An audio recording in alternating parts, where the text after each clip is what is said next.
The worlds of gaming and anime have collided a lot, and they still do in this day and age. One of the most prominent genres used for anime-themed games are fighting games, and there are a lot of good ones like Dragon Ball Z Budokai series. However, today's game is nowhere near that quality. Given the license use, this game really should have been better. Yu Yu Hakusho Dark Tournament. And dear audience, know that I take no pleasure in saying this, but this to me is one of the worst fighting games on PS2, maybe even the worst anime fighter of all time. Developed by Digital Fiction and published by Atari, the game was released on September 21st, 2004 for North America and July 15th, 2005 for Europe. Based on the anime and manga of the same name, Yu Yu Hakusho Dark Tournament retells the story arc of the same name. Our main hero Yusuke and his allies travel to compete in a demon martial arts tournament after being invited by a demon named Toguro. Toguro looks to be invincible, and the winners can claim any prize they choose.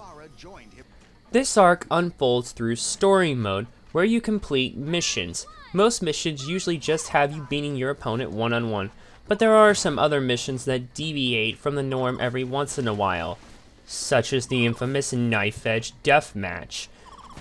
There's also a 3-on-3 tag match in there, and there's kind of a survival-ish 1-on-3 handicap match early on in the story mode. So the story is at least a little varied. The cutscenes are taken straight from the anime, which is one of the few positive things I can say about it. Unfortunately, once you start playing, the bigger picture unfolds, and the game's downfall becomes very imminent. The gameplay. On paper, it shouldn't be that hard to get down, but Digital Fiction absolutely dropped the ball when it came to this. The gameplay feels clunky and not fun at all to play. Controls feel ever so slightly delayed between button presses. The movement itself feels a little too fast and yet slow at the same time. And just trying to pull off special moves in general, it's almost impossible. There were times where I pulled off the combination to certain moves and got nothing. It honestly feels rushed, but if you think that's bad, it only gets worse from here. The AI is way too damn difficult. No matter what setting you play on, they will almost always whip you into shape one way or another. Where we have problems with the controls, the AI can just fly with ease. It's almost like they're playing a more complete build, while we're stuck in an alpha.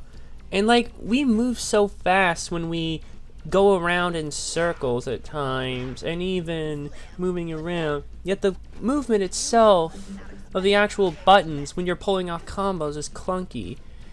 I noticed this during the tutorial when the beams were being fired. I felt like they were being fired too fast. Though I thought that was a mere oversight at first. Then as I went through the other missions, the problems became more apparent with the controls and AI. Remember the Knife Edge Deathmatch? Here it just becomes a button mashing fest with the way the AI is. It ends up being too difficult for all the wrong reasons. Thank God there are cheats built into this game, otherwise I wouldn't have gotten very far at all. Looking at its presentation, it's a little mixed.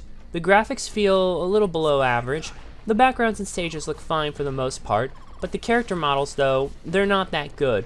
They don't look smooth and there's not a lot of detail to them. Sad when Dragon Ball Z Budokai, which came out 2 years earlier, has better looking models than this game. The sound is one of the game's few positives. Punches and kicks sound like you would expect them to, and the laser sounds have the impact that they would in the show. Music is serviceable, with the menu theme being the true highlight of the game. I kind of wish the game used the actual theme to the show though. There are other modes in the game. Aside from story mode, you have your standard arcade mode, training, and survival mode. You have to unlock survival mode though, unlike other fighting games. There's a special mode called Skirmish that also needs to be unlocked. All it really is though is just a plain one-on-one exhibition match, or tag match should you choose. There's also a token mode. You acquire tokens by beating story mode missions, and you can put them in decks to play a warlike minigame. There's also a New Game Plus story mode with more missions not seen in the original story mode, but I wouldn't be in any hurry though to play it again. I can tell that Yu Yu Hakusho Dark Tournament is trying to be a good game, but it felt rushed. The controls and gameplay do not feel smooth and playable, the graphics aren't the best, and it's just not fun. Sound and presentation are fine, but it's not enough to save this game.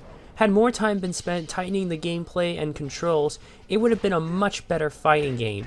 But as it stands, I hate to say this, but I can't recommend this game. If you want a good Yu Yu Hakusho game, play Yu Yu Hakusho Forever. Want a good anime fighter? Play any of the Dragon Ball Z Budokai or Budokai Tenkaichi games. Hell, even the Xenoverse games are probably worth more your time compared to this game. And want a good fighting game in general? The PlayStation 2 has so many that there's no real reason to get this unless you are a die-hard Yu Yu Hakusho fan. Even then, be warned. I give Yu Yu Hakusho Dark Tournament a 1 out of 5. Thanks for watching. If you like what you saw, click the big red button below to subscribe. Check out the other links in the description for more cool stuff, and check out the playlist on screen for more content. See you in the next video.